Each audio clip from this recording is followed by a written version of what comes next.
గడిచిన వారం రోజులుగా ఒక 59 స్ట్రక్చర్స్ కూలగొట్టాం. వాటితో పాటు ఇంకా కొంతమందికి నోటీసులు ఇచ్చాం, కొంతమంది ఫోర్సిబుల్ గా కూడా ఇవాక్యుయేట్ చేశాం. వాళ్ళు వినకపోతే శిథిలావస్థలో ఉన్నా కూడా మొండిగా మాకు కోర్టు స్టే ఉంది ఇంకోటి ఉందని చెప్పి మొండికేస్తే కూడా పోలీసులను కూడా పెట్టి వాళ్ళని తొలగిస్తా ఉన్నాం. ఎందుకంటే ముఖ్యమంత్రి గారు మాకు చెప్పింది ఒకటే, ఆస్తి నష్టం జరిగినా పర్వాలేదు, ప్రాణ నష్టం అనేది జరగడానికి వీల్లేదని చెప్పి చాలా గట్టిగా చెప్పారు. కాబట్టి ఈ రకంగా ఎన్నో రకాల కార్యక్రమాలు తీసుకుంటూ ముందుకు పోతా ఉన్నాం. రాబోయే 3 రోజులు పెద్ద ఎత్తున వర్షాలు మళ్ళీ పడతాయని చెప్పి మాకు ఐఎండి నుంచి సమాచారం ఉంది. మేము ఎక్కడికక్కడ అలర్ట్ చేస్తా ఉన్నాం. ఒక 3 చెరువులు ఇప్పటికే తెగడం వల్ల కూడా నష్టం బాగా జరిగింది. గుర్రం చెరువు నిన్న తెగింది, అంతకుముందు పల్లె చెరువు, దాంతో పాటు అప్ప చెరువు అని రాజేంద్ర నగర్ దగ్గర. నేను రోజు చూస్తా ఉన్నాను పత్రికల్లో కానీ సోషల్ మీడియాలో కానీ చాలా మంది అంటా ఉన్నారు, నగరంలో చెరువులు అతిక్రమణకు గురయ్యాయి, నాళాలు అతిక్రమణకు గురయ్యాయి అని అంటా ఉన్నారు. వాస్తవమే, అందులో అనుమానం కూడా లేదు. మా దగ్గర రిపోర్ట్స్ కూడా ఉన్నాయి. కిర్లోస్కర్ కమిటీ రిపోర్ట్ ఉంది, వారెంట్స్ రిపోర్ట్ ఉంది, శాటిలైట్ చిత్రాలు ఉన్నాయి, ఎప్పుడు ఎక్కడ కబ్జా అయింది, ఏది కబ్జా గురైందో కూడా మా దగ్గర అన్ని కూడా ఉన్నాయి, వివరాలు ఉన్నాయి. కానీ ప్రస్తుతం మా ఫోకస్ అంతా కూడా ప్రజల్ని ఈ రాబోయే 3 రోజుల్లో జరిగే వర్షాల నుంచి కాపాడుకోవడం మీద ఉంది. తర్వాత మిగతా అంశాలన్నీ కూడా సావధానంగా మాట్లాడవచ్చు. ఎందుకంటే ఇది ఒక రోజు ఒక గంటనో ఒక గడియలోనో జరిగింది కాదు. ఈ ఆక్రమణలు కానీ, ఇళ్ల నిర్మాణాలు కానీ, నాలాలకు అడ్డంగా కబ్జాలు పెట్టడం కానీ, లేదా చెరువుల్లోకి దూరి కట్టడం కానీ, ఇది ఓవర్ నైట్ జరిగింది కాదు, ఇంకోటి కాదు. మా లక్ష్యం, మా ఆలోచన అంతా, మా దృష్టి అంతా ప్రస్తుతానికి రాబోయే 3 రోజుల్లో ప్రజలకు ప్రాణ నష్టం లేకుండా వారిని కాపాడుకోవాలనే దాని మీద అందరం కూడా దృష్టి పెట్టి పనిచేస్తా ఉన్నాం. గౌరవ చీఫ్ సెక్రటరీ గారిని ఇప్పుడు నేను వారు కలిసి కూర్చొని సమీక్ష చేసినప్పుడు కొన్ని బోట్స్ అదనంగా కావాలేమో, ఎందుకంటే ఎక్కడికక్కడ కాలనీలన్నీ కూడా జలమయం అయితే ఉన్నాయి. పెద్దవాళ్ళని తరలించడానికి, పెద్ద వయసులో ఉన్న వారిని తరలించడానికి ఇబ్బంది అవుతుందంటే మన దగ్గర ప్రస్తుతం మన రాష్ట్రంలోనే మన జిహెచ్ఎంసీ టీం దగ్గరే ఒక 18 బోట్స్ ఉన్నాయి. వాటికి అదనంగా ఇప్పుడే చీఫ్ సెక్రటరీ గారు ఆంధ్రప్రదేశ్ చీఫ్ సెక్రటరీతో మాట్లాడారు, కర్ణాటక చీఫ్ సెక్రటరీతో కూడా మాట్లాడారు. మా విజ్ఞప్తి మేరకు అక్కడి నుంచి కూడా దాదాపు 15 చొప్పున బోట్స్ పంపిస్తామని చెప్పి వాళ్ళు ప్రామిస్ చేశారు. సాయంత్రం వరకు చేరుకుంటాయంటే నియర్ బై డిస్ట్రిక్ట్స్ నుంచి తెప్పిస్తా ఉన్నాం కాబట్టి సాయంత్రం నుంచి అవి కూడా అందుబాటులోకి వస్తాయని చెప్పి నేను ఆశిస్తా ఉన్నాను. మొత్తంగా ఒక 50 బోట్స్ రెడీగా పెట్టుకుంటాము. వాటితో పాటు ఆర్మీతో కూడా మాట్లాడాము, ఆర్మీని కూడా అలర్ట్ చేశాము. మీరు అవసరమైతే మీరు రంగంలోకి దిగాల్సి ఉంటుందని చెప్పాము. ఎన్డీఆర్ఎఫ్ తో కూడా మాట్లాడాము. మాట్లాడి వారికి కూడా ఏం చెప్పామంటే అవసరమైతే హెలికాప్టర్స్ కూడా స్టాండ్ బై పెట్టండి, ఎక్కడన్నా అవసరం ఉంటే వాటిని కూడా వినియోగించాలని చెప్పాము. వారు కూడా రెడీగా ఉన్నారు. సో ప్రభుత్వం హై అలర్ట్ లో ఉంది. ఈ రోజు ఇప్పుడు ఉత్పన్నమైన పరిస్థితికి ఏ ఒక్క ప్రభుత్వమో, ఏ ఒక్క వ్యక్తో, ఏ ఒక్క సంస్థనో కారణం కాదు. దీనికి రెండు విషయాలు దయచేసి ప్రజలందరూ కూడా గమనించాలని కోరుతా ఉన్నాను. 100 ఏళ్లకు ఒకసారి వచ్చే ఇట్లాంటి ఉత్పాతం. ఇంతకుముందు నేను మీకు విజ్ఞప్తి చేశాను, 1908లో మూసికి ఇట్లాంటి వరద వచ్చింది. 1916లో హైయెస్ట్ రెయిన్ఫాల్ అప్పుడు రికార్డ్ అయింది. మళ్ళీ ఇప్పుడు అంతే. దాని తర్వాత 100 ఏళ్ల తర్వాత, 104 సంవత్సరాల తర్వాత అంత పెద్ద వర్షపాతం ఈరోజు నమోదైంది. కాబట్టి ఇదేదో ఒక వ్యక్తో లేక ఒక సంస్థనో ఒకరి తప్పిదమో కాదు. ఒకవైపు ప్రకృతి ప్రకోపం, మరొక వైపు మానవ తప్పిదాలు కూడా ఉన్నాయి. అందులో నేను చూడడం లేదు, నేను తప్పించుకోవాలని కూడా అనుకోవడం లేదు. మానవ తప్పిదాలు, ప్రభుత్వాలు తప్పిదాలు, సమాజంలోని మనందరం కూడా మనుషులుగా ఉన్న మనందరి తప్పిదాలు, చెరువుల ఆక్రమణలు, చెరువుల్లో నాళాల్లో ప్లాస్టిక్లు, ఇష్టం వచ్చిన వ్యర్థాలు వేయడం, ఎక్కడికక్కడ ఇవన్నిటి సమిష్టి ఫలితం ఈరోజు మనం అనుభవిస్తా ఉన్నాం. ఇది ఒక ఓవర్ నైట్ పరిష్కారం దీనికి రాదు. ఓవర్ నైట్ దీనికి అర్జెంట్ గా పరిష్కారం దొరకాలంటే దొరకదు, దీనికి సమయం పడుతుంది. కానీ ప్రస్తుతం మా దృష్టి అంతా కూడా ప్రజల ప్రాణాలు కాపాడాలి, ప్రజలను ఎట్టి పరిస్థితుల్లో ప్రాణ నష్టం లేకుండా బయటేయాలి ఈ సందర్భం నుంచి అని చెప్పి మేమందరం కూడా కలెక్టివ్ గా పనిచేస్తా ఉన్నాం. ఒక విజ్ఞప్తి ప్రత్యేకంగా ఏమంటే, నేను ఇందాక మా కమిషనర్ గారిని అడుగుతున్నప్పుడు వారు చెప్తా ఉన్నారు, సార్ ఒక ఇంట్లో గ్రౌండ్ ఫ్లోర్ ఉండి పైన 2 ఫ్లోర్స్ ఉంటే పైన వెళ్ళి ఉంటున్నారు సార్, కింది గ్రౌండ్ ఫ్లోర్ మాత్రం ఖాళీ చేయించగలుగుతున్నాం, అక్కడ నుంచి ఇవాక్యుయేట్ చేస్తున్నాం, కానీ చాలా మంది పోయి పైన ఉంటాం, మాకు ఇక్కడ బాగానే ఉంది అంటున్నారు అని చెప్పి వారు చెప్తా ఉన్నారు జిహెచ్ఎంసీ కమిషనర్. ఇది మంచిది కాదు. ఎందుకంటే వరుసగా 10 రోజులు 15 రోజులు నీళ్లలో ఉంటే ఆ స్ట్రక్చర్ కూడా వీక్ అయిపోయే ప్రమాదం ఉంటుంది. మళ్ళీ అది పడిపోతే లేనిపోని చికాకులు కూడా వచ్చే అవకాశం ఉంటుంది. కాబట్టి ఈ లోతట్టు ప్రాంతాల్లో ఉన్న ప్రజలందరికీ నేను విజ్ఞప్తి చేస్తా ఉన్నాను, ప్రభుత్వం తరఫున విజ్ఞప్తి చేస్తా ఉన్నాను, దయచేసి మీ లైఫ్ రిస్క్ లో పెట్టుకోకండి. ఎందుకంటే ప్రభుత్వం మిమ్మల్ని అందరినీ తరలించి ఒక తాత్కాలిక క్యాంపుకు తరలించి నీ వాటర్ తగ్గేదాకా 3-4 రోజులు మాకు గ్యాప్ వస్తే చాలు. 3-4 రోజులు గ్యాప్ వస్తే నీళ్ళన్నీ వెళ్ళిపోతాయి. కానీ గ్యాప్ లేకుండా తెరిపి లేకుండా వర్షం రావడం వల్ల ఇబ్బంది అవుతా ఉంది. వర్షం తగ్గట్లేదు, వరద నీరు తగ్గడం లేదు. కొంతమంది మిత్రులు రాస్తా ఉన్నారు ఇంకా జలమయమైన కాలనీలో వరుసగా వర్షాలు పడుతున్నాయి కాబట్టి unfortunately we are not able to drain out the water, it is not receding. So my appeal to you, my request to you, ప్రతి ఒక్కరూ దయచేసి ఈ లో లయింగ్ ఏరియాస్ లో పైన ఫ్లోర్ లో ఉన్న వాళ్ళు కూడా పునరావాస కేంద్రాలకు తరలండి, క్యాంప్స్ కి రండి. మీకు అన్ని కూడా అక్కడ ఏర్పాట్లు ఉన్నాయి. ఫుడ్ ఉంటుంది, టాయిలెట్స్ ఉన్నాయి, డ్రింకింగ్ వాటర్ ఉంది, బ్లాంకెట్స్ ఉన్నాయి. మీరు కట్టుబట్టలతో వస్తే చాలు. అక్కడ అన్ని ఏర్పాట్లు కూడా ప్రభుత్వం మందులతో సహా, కరోనా టెస్టులతో సహా, మాస్కులతో సహా అన్ని ఏర్పాట్లు ప్రభుత్వం చేస్తున్నది. దయచేసి అక్కడికి తరలండి. మీరు ఇంట్లో ఉండి అనవసరంగా రిస్క్ తీసుకుంటే మీకు ఇంటింటికి వచ్చి ఫస్ట్ ఫ్లోర్ కి సెకండ్ ఫ్లోర్ కి భోజనం అందించడం అంటే కష్టం అవుతుంది. ఎందుకంటే ఇక్కడ ఒకవైపు ప్రజల ప్రాణాలు కాపాడాల్సిన పరిస్థితుల్లో మీకు ఎప్పటికప్పుడు ఈ రకమైన సహాయం అందించాలంటే ఇబ్బంది అవుతుంది. కాబట్టి దయచేసి తాత్కాలికమైన ఈ ఇబ్బంది కోసం మీరు, ఎందుకంటే మళ్ళీ ఇందాక నేను చెప్పాను, ఎక్కడన్నా పొరపాటున ఎలక్ట్రిక్యూషన్ అవుతే that will lead to loss of life. ఇది మంచిది కాదు. దయచేసి మీరు అతి విశ్వాసానికి పోయి మేము పైన ఉన్నాం మాకేం కాదు, పైన ఉన్న వాళ్ళకి మీ బిల్డింగ్ బందోబస్తు కూడా అప్పుడప్పుడు ఎలక్ట్రిసిటీ ఏమన్నా అయితే, ఇప్పుడు నేను చూసాను ఉప్పల్లో ఒక ఆయన తెలవక కింద పోయి సెల్లార్ లో జనరేటర్ పెట్టి ఆయన స్టార్ట్ చేశారు. సెల్లార్ లో నీళ్లుండగా స్టార్ట్ చేయడం వల్ల షాక్ కొట్టి భాస్కర్ రెడ్డి అనుకుంటా ఆయన పేరు, ఆయన అక్కడ చనిపోయారు ముసారంబాగ్ లో.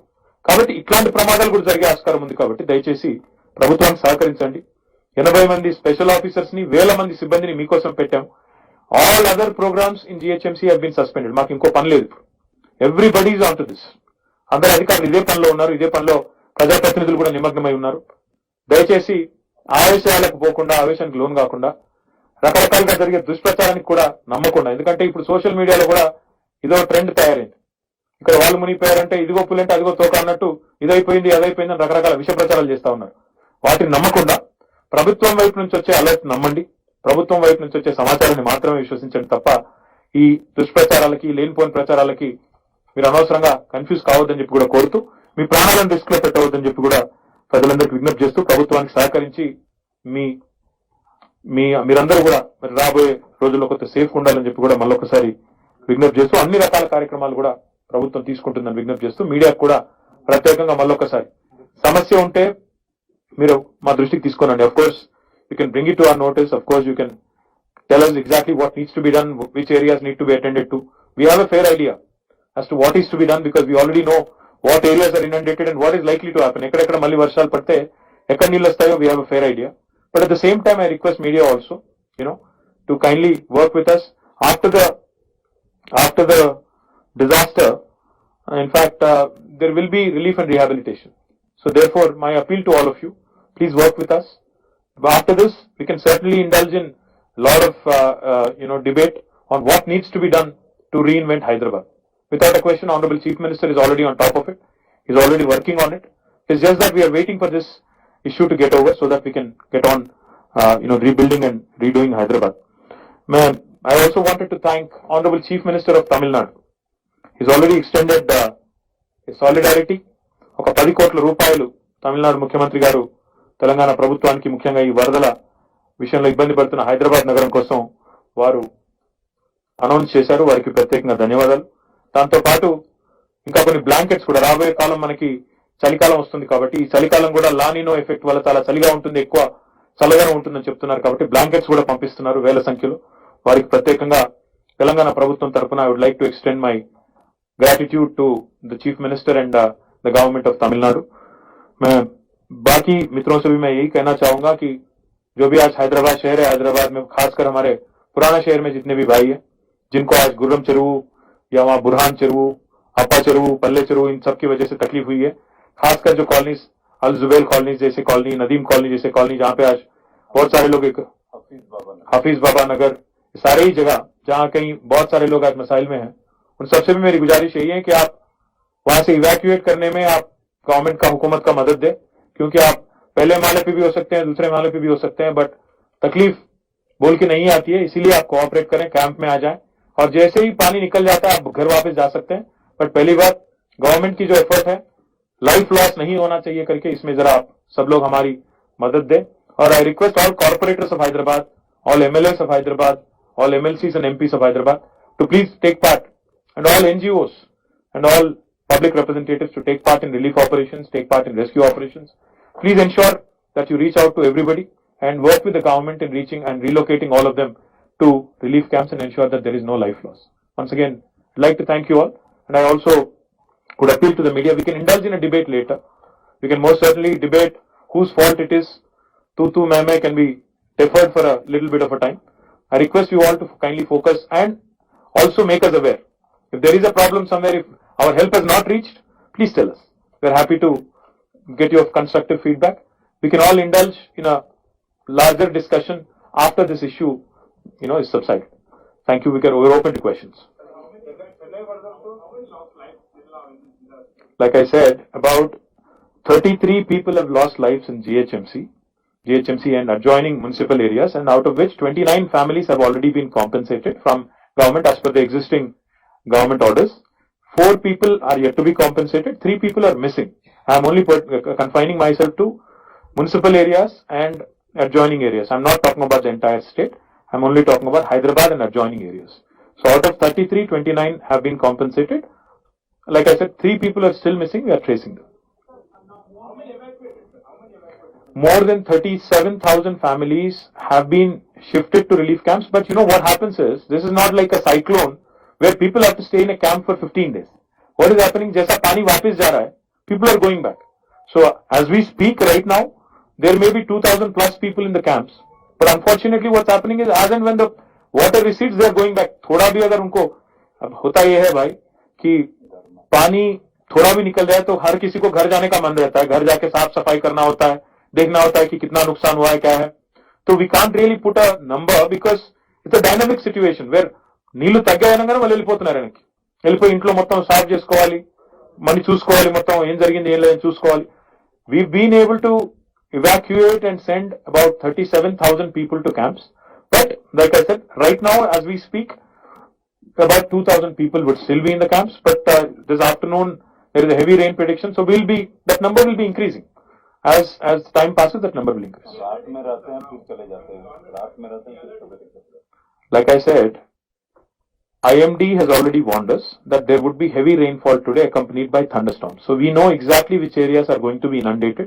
We are going to evacuate those colonies. In fact, like I said, we will go house by house and evacuate them, and we will ensure they are sent to relief camps. So thousands of people will be evacuated today, tomorrow and day after.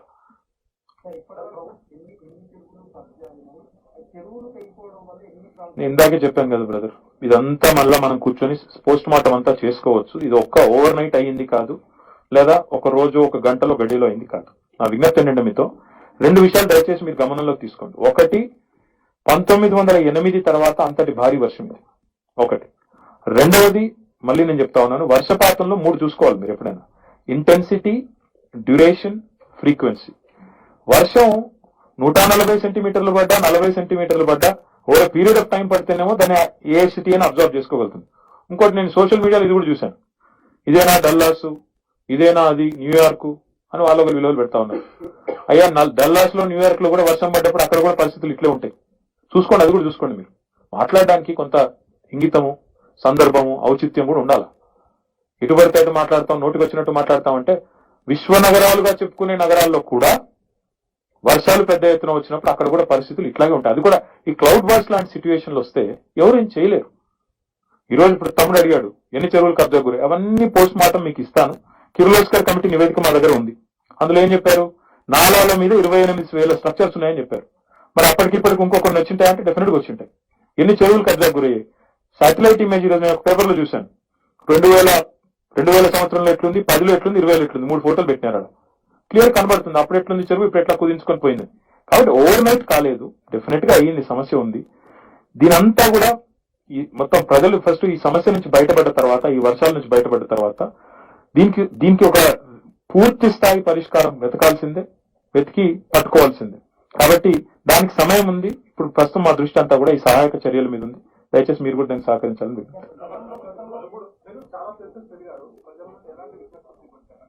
అంటే ప్రజలు ప్రధానంగా చెప్పింది అయితే మాకు 2 విషయాలు చెప్పారు. ఒకటి, మాకు శాశ్వత పరిష్కారం చూపండి. నేను ఫిర్జాది కూడా పోయినా, మల్కాజ్గిరి పోయినా, దాదాపు ఒక 30-40 కాలనీస్ పోయాను. నేను ఎక్కడ పోయినా ఒకటే చెప్తున్నారు, మాకు పర్మనెంట్ సొల్యూషన్ చెప్పండి. హైదరాబాద్ అదృష్టం ఏంటంటే వీ హ్యావ్ మూసీకి న్యాచురల్ గా గ్రావిటీ ద్వారా నీళ్లు తీసుకునే శక్తి ఉంది. కానీ నీరు పళ్ళ మేరకు అంటారు. నీరు పళ్ళ మెరుగు కరెక్టే, కానీ పల్లానికి పోదామంటే నీటికి అడ్డంకులు కట్టాం. ఆ అడ్డంకుల వల్ల నీళ్ళు ఈ రోజు ఇళ్లలోకి వస్తా ఉన్నాయి. చెరువుల్లో ఉండాల్సిన చోట కాలనీలు ఉన్నాయి, ఆ కాలనీలోకి ఇళ్ళ ఇక ఇప్పుడు అంటే బాధ. ఎక్కడైనా పోయి నేను ఆ కాలనీలో మీరు ఇక్కడ ఎందుకు కట్టుకున్నారు అంటే వాళ్ళ కోపం వస్తుంది. మీరే కదా పర్మిషన్ ఇచ్చారు అంటే, నేను ఇచ్చానా, నా వెనకాల ఉన్నాయని ఇచ్చాడా, ఆయన అంతకంటే ముందు నేను ఇచ్చాడని పక్కన పెడితే మీరే ఇచ్చారు కదా అంటారు. మీరే ఎల్ఆర్ఎస్ పెడుతున్నారు, మీరే బీఆర్ఎస్ పెడుతున్నారు. ఇవన్నీ జరిగినాయి, కాలంట్లేదు. కానీ అల్టిమేట్ పరిష్కారం వెతకాల్సిందే. ఇవన్నీ ఉన్నప్పటికీ కూడా పరిష్కారాలు వెతకాల్సిందే, వెతుకుతాము. ప్రజలు అడిగేది శాశ్వత పరిష్కారం చూడండి, మళ్ళీ ఈ పరిస్థితి ఉత్పన్నం కాకుండా చూడండి. ఒకటి. రెండోది ఏం చెప్పారంటే, మేము చాలా నష్టపోయాము, మాకేమైనా నష్టపరిహారం ఇప్పిండి అని అడిగారు. ఈ రెండు కూడా గౌరవ ముఖ్యమంత్రి గారి దృష్టికి తీసుకొని పోయాం. వారు తప్పకుండా దాని మీద పరిశీలించి ఒక నిర్ణయం తీసుకుంటుంది ప్రభుత్వం అని చెప్పారు.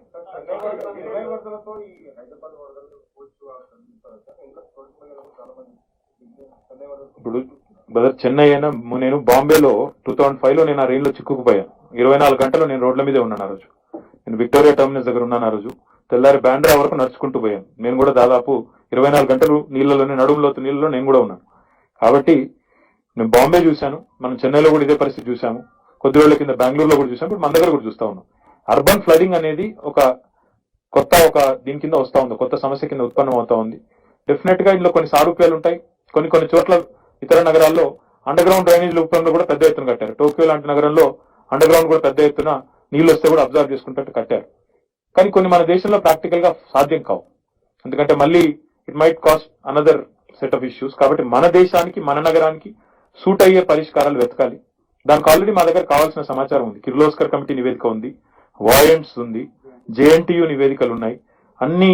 ఇంకొక మాట ఇందాక చెప్పడం మర్చిపోయాను, we are also pressing JNTU, IIT Hyderabad, we are also pressing IIIT Hyderabad and ASCII into, they are taking their help also in identifying and ensuring that these structures, wherever they are, these structures, dilapidated and weak structures, we have to identify them, we have to evacuate people. వాటి కోసం వారి services కూడా తీసుకుంటున్నాం. మా commissioner గారు official గా వారందరితో కూడా మాట్లాడుతూ ఉన్నారు.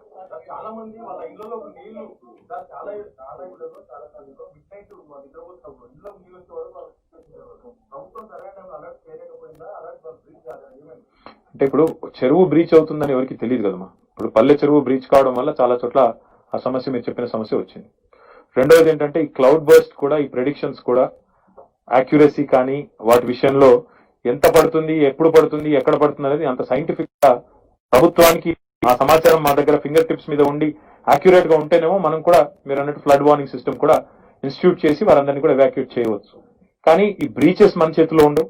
ట్యాంక్ తెగిపోవడం, చెరువులు దిగడం కానీ, కట్టలు దిగడం కానీ అది అసాధారణం కదా. అసాధారణంగా వర్షపాతం పడడం ఒకటేసారి. అక్కడ కొన్ని అప్ప చెరువు దగ్గర అయితే, నేను రాజేంద్ర పోయాను, అక్కడ కావాలని కొంతమంది అక్కడ వచ్చి కట్టను పగలగొట్టారు, దానివల్ల నీళ్ళు వచ్చాయని కూడా చెప్తా ఉన్నారు. కాటేదాని ఏరియాలో క్రిమినల్ కేసు పెట్టమని చెప్పాం. కాబట్టి కొన్ని చోట్ల ఉద్దేశపూర్వకంగా జరిగిన నిర్లక్ష్యం ఉండొచ్చు, కొన్ని చోట్ల నేచర్ ఫ్యూరీ కూడా ఉండవచ్చు. కాబట్టి ప్రస్తుతం ఉన్న పరిస్థితుల్లో అలాంటివి మనం ప్రెడిక్ట్ చేయలేము. కాబట్టి డెఫినెట్ గా కొంత ఇబ్బంది జరిగింది. కానీ but like I said, we are fortunate, we've been able to minimise. But yes, I agree, things can be handled better. We will work on it.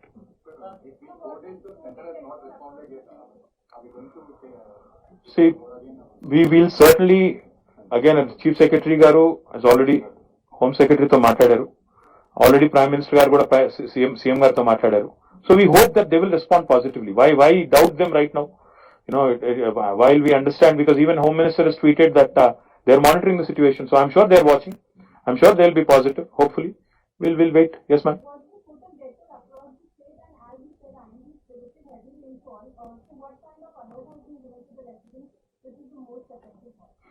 More than the residents, I think what we have been doing and what we will continue to do is, like I said, we have devised a strategy to evacuate all these lower lying areas to begin with, and especially in Musi and also all other tank adjoining areas.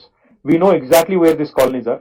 We will evacuate them. We'll ensure that no further, we'll minimize life loss, and we'll zero down life loss as much as we can.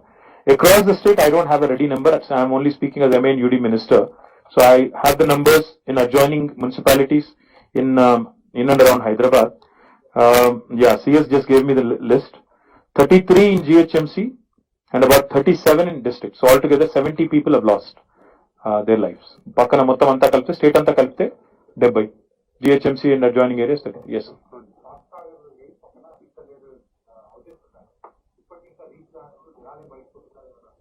Will take it up immediately brother. మాకు social media ద్వారా కూడా చాలా మంది చెప్తా ఉన్నారు, ఎక్కడికక్కడ అట్లా కూడా అలర్ట్ గా ఉన్నాం, రెస్పాండ్ అవుతా ఉన్నాం. I request principal secretary MA and UD to respond to Fox Sagar. అక్కడ మా ఎమ్మెల్యే గారు కూడా వివేకానంద్ గారు కూడా తిరుగుతా ఉన్నారు. Will take care brother. Anyways, ఇంకా దయచేసి నా విజ్ఞప్తి ఏంటంటే you also please stay safe. మీరు కూడా కొన్ని చోట్ల రిపోర్టింగ్ చేసేటప్పుడు మీరు కూడా నీళ్ళలో దిగి అక్కడ ఇక్కడ రిపోర్టింగ్ చేస్తా ఉన్నారు, జాగ్రత్త. ఎందుకంటే వరద ఉధృతి మళ్ళా మీకేమన్నా అయితే ఇంకా మాకు లేని ఇంకొక చిక్కు కూడా వస్తుంది, కాబట్టి మమ్మల్ని బదనాం చేయకండి, మీరు కూడా సేఫ్గా ఉండండి అని చెప్పి విజ్ఞప్తి. Thank you. ఏమంటారు? ఈ ఇయర్ బ్రదర్, ఈ ఇయర్ అస్తవ్యస్తం అయిపోయింది జనజీవితం. ఇప్పటికే మొన్ననే 2 రోజులు హాలిడేస్ డిక్లేర్ చేశాం. Will continue to watch. అంటే నేను I'm not saying no, will watch. Will continue to watch the intensity and then will respond. Thank you.